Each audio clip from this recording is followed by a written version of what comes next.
देखिए green TV YouTube पर भी, बस सब्सक्राइब करें और बेल आइकन दबाएं। नमस्कार दोस्तों, स्वागत है आपका किसान बुलेटिन में और मैं हूं आपके साथ पारुल यादव। चलिए जल्दी से एक नजर डालते हैं खेती किसानी और ग्रामीण भारत की आज की बड़ी हेडलाइंस पर।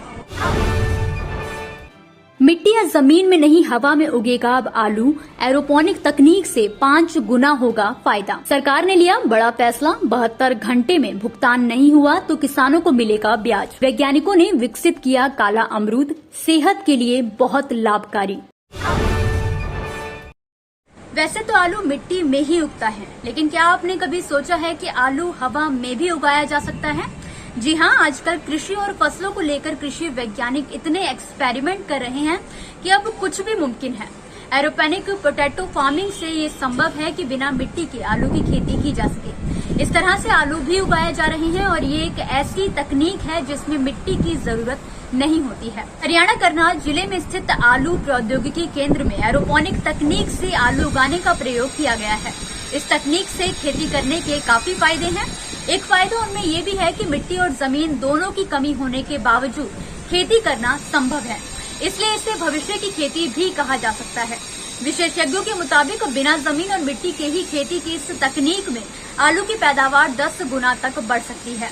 यही नहीं, इस तकनीक का व्यापक तौर पर भी इस्तेमाल किया जा सकता है क्योंकि सरकार ने इस तकनीक के इस्तेमाल से खेती करने की मंजूरी दे दी है। एरोपोनिक तकनीक से आलू की खेती करने के लिए इंटरनेशनल पोटैटो सेंटर और आलू प्रौद्योगिकी केंद्र करनाल के बीच एक MOU भी हुआ है। इस नई तकनीक के बारे में प्रचार प्रसार और किसानों को जागरूक करने की जिम्मेदारी बागवानी विभाग को सौंपी गई है। एरोपोनिक एक ऐसी तकनीक है जिसमें आलू के पौधों की जड़ें हवा में लटकती हैं। यहीं से उन्हें पोषण मिलता है। लटकती जड़ों में पोषण दिए जाते हैं। इसी वजह से इसे मिट्टी और जमीन की जरूरत नहीं होती है।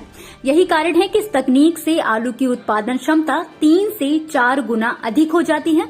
इस तकनीक को किसानों के लिए बेहद फायदेमंद माना जा रहा है क्योंकि इसके जरिए आलू लगाने से किसानों की लागत कम आती है और साथ ही बम्पर पैदावार भी होती है।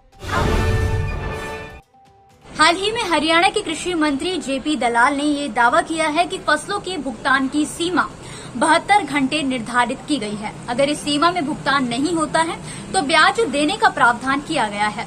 आपको बता दें कि हरियाणा सरकार ने पिछले 13 दिनों में 25.47 लाख मीट्रिक टन धान की खरीद की है, जिसके चलते अब तक इसके न्यूनतम समर्थन मूल्य के रूप में किसानों के बैंक खातों में 1179.47 करोड़ रुपए की रकम ट्रांसफर की जा चुकी है। इतना ही नहीं, दलाल ने कहा कि पिछले सीजन में भुगतान में देरी होने की वजह से किसानों को 1 करोड़ रुपए से ज्यादा का ब्याज दिया गया था। वहीं सरकार द्वारा रबी सीजन के दौरान इसी साल मार्च में सरकार ने ये नियम लागू किया था। तब फसल खरीद के भुगतान में देरी होने पर किसानों को 9% ब्याज दिया गया था, जिसके चलते खरीफ सीजन में भी यही नियम लागू है।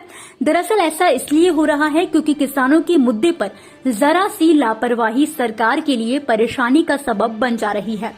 ऐसे में सरकार ने किसानों को एक निर्धारित समय अवधि के भीतर खरीदी गई उपज का भुगतान सुनिश्चित करने के लिए कहा है।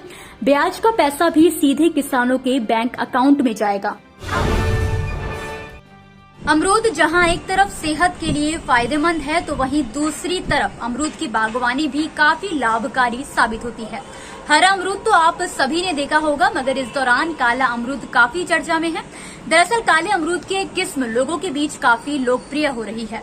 बिहार कृषि विश्वविद्यालय के वैज्ञानिकों द्वारा अमरूद की एक खास किस्म को विकसित किया गया है। इसे काले अमरूद के नाम से भी जाना जाता है। अमरूद की किस्म बड़ी खास है क्योंकि इसमें पाए जाने वाले पोषक तत्व हमारे शरीर की रोग प्रतिरोधक क्षमता को बढ़ाते हैं। वैज्ञानिकों के अनुसार इस अमरूद के सेवन से बुढ़ापे को लंबे समय तक रोका जा सकता है। ये किस्म कब्ज और बवासीर जैसी बीमारियों के लिए भी लाभदायक है। इस किस्म में कैल्शियम और आयरन की मात्रा भरपूर होती है, इसलिए शरीर में एनीमिया की शिकायत दूर हो सकती है। बिहार कृषि विश्वविद्यालय के वैज्ञानिकों का कहना है कि उन्होंने अमरूद की इस किस्म की पौध को 2 से 3 साल पहले लगाया था। इसमें अब फल आना शुरू हो गया है। उम्मीद की जा रही है कि अमरूद की ये किस्म जल्द ही व्यावसायिक खेती के लिए उपयोग की जाएगी। इस किस्म में रोग से लड़ने की काफी क्षमता होती है। तो दोस्तों, ये थी वो खबरें जिन्हें हमने आप तक विस्तार से पहुंचाया। लेकिन अब बात करेंगे कृषि क्षेत्र से जुड़ी कुछ ऐसी खबरों की जिनके बारे में भी आपके पास जानकारी होना जरूरी है। तो चलिए अब जल्दी से नजर डालते हैं खेती किसानी और ग्रामीण भारत की छोटी बड़ी अपडेट्स पर। महाराष्ट्र में अभी किसानों की परेशानियां कम नहीं हुई थी कि एक बार फिर बेमौसम बरसात ने उनकी दिक्कतों को बढ़ा दिया है। हाल ही में हुई बारिश ने एक बार फिर उनकी चिंता बढ़ा दी है। आपको बता दें कि पिछले 2 दिनों से हो रही बारिश ने सोयाबीन, कपास, तुअर और प्याज की खेती को नुकसान पहुंचाया है। सोयाबीन पूरी तरह से बर्बाद होने की कगार पर है। किसानों का कहना है कि जिले में मानसून का मौसम सितंबर के अंत में समाप्त हो जाता है। इस बार भी ऐसा ही माना जा रहा था, लेकिन अब अक्टूबर में भी तबाही शुरू हो गई है। किसानों की सोयाबीन की फसल पूरी तरह से तैयार हो गई थी। ज्यादातर किसानों ने इसकी कटाई भी शुरू कर दी थी। महाराष्ट्र के अकोला जिले में भी बारिश के कारण कपास और तुअर की फसल को काफी नुकसान हुआ है। ऐसे में बारिश के कारण किसानों का लाखों रुपयों का नुकसान माना जा रहा है। कृषि क्षेत्र में महिलाओं का योगदान हमेशा से अतुलनीय रहा है। कृषि क्षेत्र में महिलाओं की भागीदारी में और इजाफा हो, इसके मद्देनजर राजस्थान सरकार ने एक बड़ा फैसला लिया है। दरअसल राजस्थान सरकार ने राजस्थान में कृषि की पढ़ाई कर रही लड़कियों को प्रोत्साहन राशि देने का फैसला किया है। हालांकि राज्य सरकार की इस योजना के तहत 5,000, 12,000 और 15,000 रूपये अलग अलग कैटेगरी में दिए जाएंगे।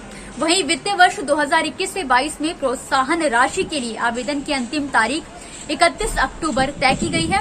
बता दें कि कृषि की पढ़ाई कर रही लड़कियों को आवेदन के लिए राजकिसान पोर्टल rajkisan.rajasthan.gov.in पर ऑनलाइन आवेदन करना होगा। तो दोस्तों, आज के किसान बुलेटिन की बड़ी खबरों में फिलहाल के लिए बस इतना ही। आप मुझे दीजिए इजाजत। कल फिर हाजिर होंगे कुछ नई और बड़ी खबरों के साथ। तब तक के लिए आप देखते रहिए ग्रीन टीवी। घर पर रहिए, स्वस्थ रहिए, अपना और अपनों का ख्याल जरूर रखिए। नमस्कार। देखिए ग्रीन टीवी यूट्यूब पर भी, बस सब्सक्राइब करें और बेल आइकन दबाएं।